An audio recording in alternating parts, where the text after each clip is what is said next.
Mom kicked me out at 17 after my stepsister falsely accused me of assault. Now after 10 years she's homeless and begging for my help but refuses to admit what they did.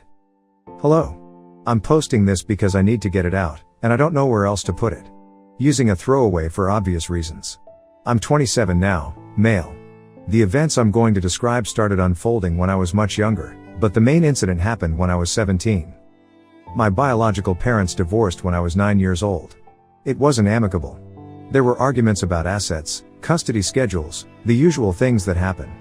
Custody ended up being primarily with my mother. I saw my dad on alternating weekends and some holidays. My mother remarried about 3 years after the divorce, when I was 12. She married a man, my stepdad, let's call him SD, who had 2 children of his own from a previous marriage. They were close to my age, a stepbrother, SB, a year older than me, and a stepsister, SS, same age as me. So, suddenly, I went from being an only child in my mom's house to having 2 step-siblings. SD moved into our house, the one my mom got in the divorce settlement. It was a 3-bedroom place initially. My mom and SD took the master bedroom. I had 1 room, and SB and SS were supposed to share the 3rd, larger bedroom. This arrangement caused friction from the start. They complained about sharing, about the room size, about living in my house. SD eventually converted the small home office downstairs into a makeshift bedroom for SB after about 6 months of constant complaining from them, mostly directed at my mother who usually gave in. SS kept the larger bedroom upstairs next to mine. Living together was never smooth. SD tried to enforce a one-happy family dynamic that felt forced. He wasn't overtly hostile towards me, but he clearly favored his own children. My mom seemed caught in the middle. She often tried to placate SB and SS, sometimes at my expense. Little things built up. My belongings would go missing from my room or common areas, only to reappear later in SB's or SS's possession, usually broken or used. When I brought this up, the response was usually that I was being sensitive, or that I must have misplaced things, or that SB/SS had just borrowed them. My mom rarely backed me up. She'd sigh and tell me to try harder to get along or to keep my things more secure. School events were another area of tension. My mom and SD attended things for SB and SS, but often claimed scheduling conflicts for my events, even simple parent-teacher meetings. My dad attended everything he could on his end, but he lived about an hour away, making weekday events difficult.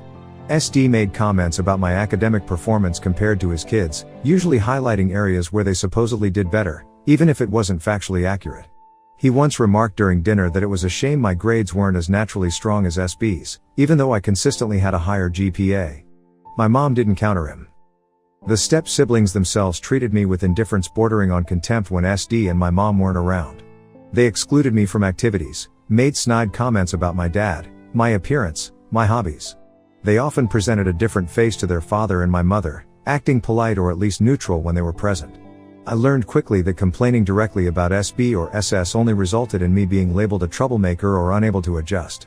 My mom told me several times I needed to be less solitary and make more effort with them. My biological father passed away suddenly from a heart attack when I was 15. This was devastating. He was my main support outside of the tense household environment. His death also meant the weekend visits stopped, and I was in the house with my mom, SD, SB, and SS full-time, except for holidays with my paternal grandparents. The atmosphere worsened after his passing. It felt like any buffer I had was gone. My mom was grieving, but also seemed overwhelmed. SD, SB, and SS offered minimal condolences. SB actually made a comment about how at least now custody weekends won't interfere with family plans within a couple of weeks of the funeral. I reported this to my mom, who told SB it was inappropriate, but there were no real consequences beyond that brief verbal correction. My paternal grandparents offered for me to live with them after my dad died, but my mom refused, saying she needed me there and it wouldn't look right. Over the next 2 years, things escalated slowly. SB got into minor trouble at school, things like skipping class or getting caught smoking. SD usually downplayed these incidents. SS became very focused on social status and often made remarks comparing our family's finances or possessions negatively to her friends' families. I retreated more into my schoolwork and hobbies, spending most of my time in my room or at the friend's home. The summer I turned 17, my mom and SD planned a week-long anniversary trip, leaving me, SB, now 18, and SS, 17, at home alone. My paternal grandparents offered to have me stay with them, but my mom insisted it would be fine, that we were old enough, and that leaving me behind while SB and SS stayed would cause unnecessary drama. She left emergency contacts, money for food, and instructions. The first couple of days were quiet.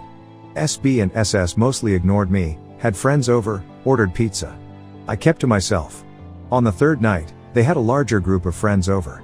There was loud music, drinking, I saw beer cans and liquor bottles. They must have gotten someone to buy for them. I stayed in my room with the door locked. Around midnight, the noise died down as most of their friends left. Later that night, maybe 2 a.m., I heard a commotion downstairs. I stayed put initially. Then I heard SS scream my name, followed by shouting. Against my better judgment, I unlocked my door and went to the stairs. SB and SS were in the hallway downstairs. SS was crying, holding her arm. SB was shouting that I had pushed her down the stairs. I hadn't left my room. I told them that. SB advanced towards the stairs, yelling accusations. SS was sobbing, saying I came out of my room when she was walking past, yelled something about the noise, and shoved her. She claimed she fell down the last few steps. It was completely fabricated. I hadn't been near the hallway. I suspect she likely tripped or fell while drunk or fooling around with SB or one of their remaining friends. I think one or two were still there, but hiding or staying quiet in the living room. SB grabbed the house phone and called SD and my mom. He put the phone on speaker. I heard him tell them, voice shaking with fake rage, that I had attacked SS, pushed her down the stairs because I was angry about them having friends over. SS added, crying, that her arm hurt badly and she thought I broke it. She said I had been muttering about them all night. My mom got on the phone. She didn't ask for my side. She immediately started yelling at me, calling me vicious, asking how I could do such a thing. I tried to explain I was in my room, that they were lying. She cut me off. She said she knew I was jealous of SB and SS, that I always had been. She called me a fucking failure who couldn't stand seeing them happy. She told SD she was right, that I had deep-seated issues. SD's voice came on, calm but cold, telling me I needed to face consequences. He said they were cutting the trip short and would be home by morning. My mom got back on and told me to pack a bag. She said I was not spending another night under that roof. She said when they got back, I needed to be gone. She explicitly stated I was no longer welcome in her house. I asked where I was supposed to go. She told me she didn't care, that I should have thought of that before I assaulted my stepsister. Then she hung up. SB and SS looked smug. SB told me to get packing. I went back to my room, locked the door, and sat there, numb. I didn't pack immediately. I couldn't process it. I heard SB and SS talking and laughing quietly downstairs after a while. Around 4 a.m., realizing my mom was serious, I packed a backpack with clothes, my laptop, phone charger, wallet, and some important documents I kept in my room. I didn't have much money, maybe $50. I waited until I heard SB and SS go to their rooms, presumably to sleep. I slipped out the back door around 5 a.m., before sunrise. I didn't know where else to go, so I started walking towards the bus station. It was about a 5-mile walk. I used a payphone at the station. My phone battery was low, and I wanted to save it, to call my paternal grandparents. I explained briefly what happened, that I was accused of something I didn't do and kicked out. They didn't hesitate. My grandfather told me to stay put and that he would drive down immediately to get me. It was about a 2-hour drive for him. I waited inside the station, watching the doors. My grandfather arrived around 8 a.m. He didn't press for details right away, just got me in the car, bought me breakfast at a diner on the way back to their place. When we got to their house, my grandmother was waiting. I told them the full story. They believed me. They were angry at my mother but seemed resigned, saying she'd changed after my dad died and after she remarried. They let me stay in their spare room. My grandfather helped me retrieve the rest of my essential belongings from my mom's house a few days later. He called ahead. My mom refused to be there. SD met him at the door, let him in to grab my things, mostly clothes, books, sentimental items related to my dad. According to my grandfather, SD was cold and formal, didn't ask about me, just wanted him out quickly. SB and SS were apparently not home. My mom never called me. She didn't try to contact me through my grandparents either. My stepsister's arm wasn't broken. My grandfather heard from a neighbor it was just bruised. The story they told neighbors and family friends was that I had anger issues and assaulted SS unprovoked. My grandparents helped me enroll in the local high school near them for my senior year. It was disruptive, but I managed. They weren't wealthy, living on pensions and social security, but they supported me fully.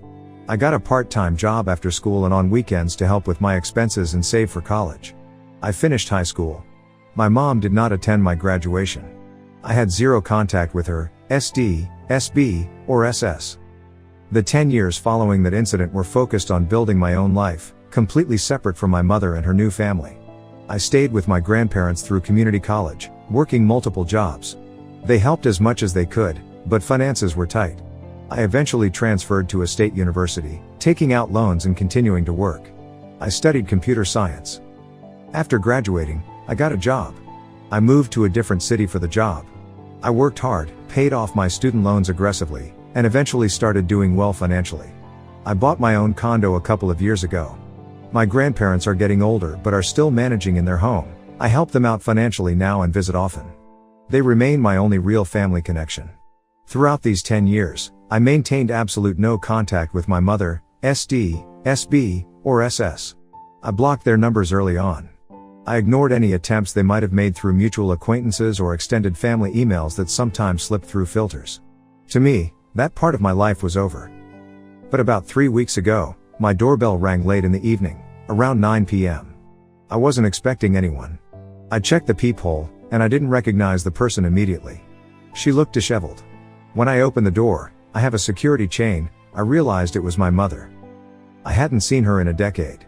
She looked much older than her actual age, she's in her late 50s. Her clothes were worn, looked somewhat torn at the sleeve. She was thin. She started talking immediately, her voice strained. She said she found my address through some distant relative she contacted. She told me she had made terrible mistakes. She explained, in a rambling way, that things had gone bad for her. SD had apparently lost his job a few years back, they burned through their savings. SB had ongoing issues, implied legal or addiction problems, she wasn't specific, that drained them financially. SS had moved out years ago and wanted little to do with them, especially now they had money problems. Apparently, SD left my mother about 6 months ago, moved in with his sister in another state. She lost the house, the one I grew up in, to foreclosure. She claimed she had been staying in shelters or with reluctant acquaintances for the past few weeks. She said she regretted how she treated me, that she knew she was wrong back then. She said she was desperate and had nowhere else to turn. She asked if I could help her, specifically asking if she could stay with me for a while, just until she got back on her feet. She was crying by this point. I didn't let her inside. I stood at the door with the chain on. After listening to her, I told her I wouldn't let her stay with me. Her face fell. But I said I might be willing to help her under one specific condition. She asked what it was. I told her the condition was this: she needs to arrange a meeting. At this meeting, she, SB, and SS must attend. SD's presence is not required. At this meeting, in my presence, SB and SS must provide a written, signed statement retracting the accusation they made against me when I was 17. They must acknowledge they lied about the assault. Additionally, my mother must verbally acknowledge that she knew or strongly suspected they were lying at the time, or at least knew my character well enough to know I wouldn't do that, and that she chose to believe them and abandon me anyway. She must state clearly she knows I did not assault SS. I told her I wanted to record this entire interaction. If they fulfill this condition completely, I will then discuss providing her with limited, temporary financial assistance to secure basic housing, like a deposit and first month's rent for a small apartment, and maybe connect her with job resources. I will not provide ongoing support, and she will never live with me. She looked stunned. She started to protest, saying getting SB and SS to agree would be impossible, that they wouldn't do it, that SB is hard to even locate sometimes. She asked if I could just help her a little bit now, out of kindness. I repeated the condition. Written, signed retraction from SB and SS. Verbal, recorded acknowledgement and apology from her detailing her actions and knowledge. No fulfillment, no help. That's it. I told her to contact me if she manages to arrange it. Then I closed the door. It's been 3 weeks. I haven't heard from her. I kinda expected that. But I keep replaying the conversation. Would I be the asshole if I stick to this condition, knowing it likely means she gets no help from me and might genuinely be on the street? Update 1. It's been about 4 weeks since my original post. Thank you to everyone who read it and commented or sent messages. I read everything. I didn't expect that volume of response. A lot of people shared opinions, many supported my condition, some thought it was too harsh, others suggested different approaches. I appreciate people taking the time. To clarify a few points people raised. Why no police back then? Some asked why I didn't involve police when the accusation happened. I was 17, completely blindsided, and my own mother instantly believed the lie and told me to get out. Calling the police felt impossible and terrifying. Who would they believe? My word against 3 people, SB, SS, and likely a friend of theirs if pushed, with SS being a woman and my own parent backing them? It seemed like a way to make things even worse for myself at that moment. My priority was finding a safe place to go, which was my grandparents. Grandparents' role. My grandparents were and are supportive. They believed me without question back then. They were angry with my mother but didn't force contact or reconciliation. They respected my decision to go no contact. They did express sadness about the situation over the years but never pressured me. I have discussed the current situation with them. They support my decision and my condition, though my grandmother expressed worry about my mother's well-being, which is typical for her kind nature. They agree the condition addresses the core injustice. SD's situation. I don't have many details about SD beyond what my mother briefly mentioned. Losing his job, financial struggles, leaving my mother. I have no interest in his situation beyond how it impacted my mother showing up at my door. He played a role in enabling his kids and supporting my mother's decision to kick me out, so his absence now doesn't generate sympathy from me. My financial status. Some people made assumptions. I am financially stable, not wealthy. I live comfortably but carefully. Buying a condo was a major goal achieved through years of saving. Any help I offer would be carefully budgeted and definitely not a blank check. The condo is a 1-bedroom place. Having someone else live here is not feasible or desired. Reading the comments and thinking it over solidified my stance. The core issue isn't just that my mother needs help now. It's the reason our relationship ended and why she feels entitled to ask me for help after 10 years of silence that followed her explicit rejection and false accusation support. The framing wasn't a small teenage spat, it was a deliberate act that led to my homelessness at 17, immediately following the loss of my father. Her immediate belief in the lie and her cruel words, "fucking failure," were choices she made. SD, SB, and SS also made their choices. The condition I set wasn't about revenge, though some commenters framed it that way. It was about establishing a baseline of truth. Without acknowledging what actually happened and their roles in it, there's no foundation for any kind of interaction, let alone me providing material support. Her turning up destitute doesn't erase the past or her actions. It just changes the power dynamic. Helping her without addressing the fundamental lie and betrayal feels like accepting her narrative, implicitly forgiving actions that were never apologized for, and allowing her, SB, and SS to maintain the falsehood. I decided sticking to the condition was the only path forward that respected my own history and boundaries. As I mentioned, 3 weeks passed after I initially told her the condition and closed the door. Then, about a week ago, so, roughly 3 weeks after her first appearance, she contacted me. She didn't call. I received an email from an address I didn't recognize, but the name matched hers. The email was brief. She said she had spoken to SS. She claimed SS felt bad about how things happened back then but was unwilling to put anything in writing or attend a meeting. She claimed SS was worried about legal trouble or dredging up the past. My mother then wrote that she hadn't been able to contact SB at all. She didn't know his current phone number or whereabouts reliably, only that he supposedly floated between acquaintances in another part of the state. My mother then reiterated her difficult situation. She mentioned staying at another shelter that had strict time limits, which was running out.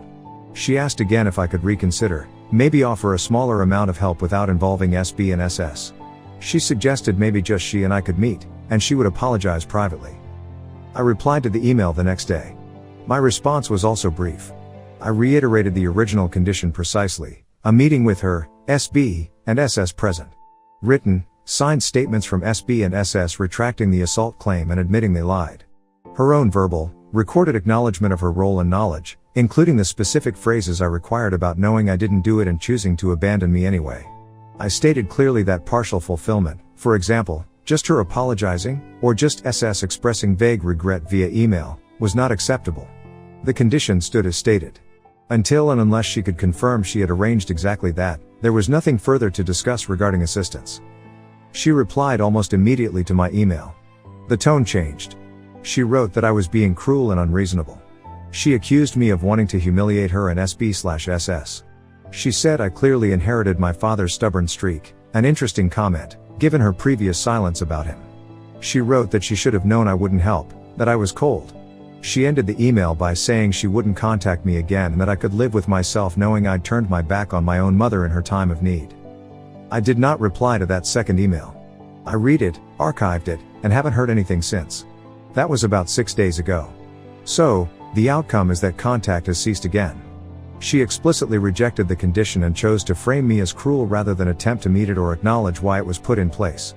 Nothing has changed regarding my stance. The condition remains unmet. No help has been provided. Update 2.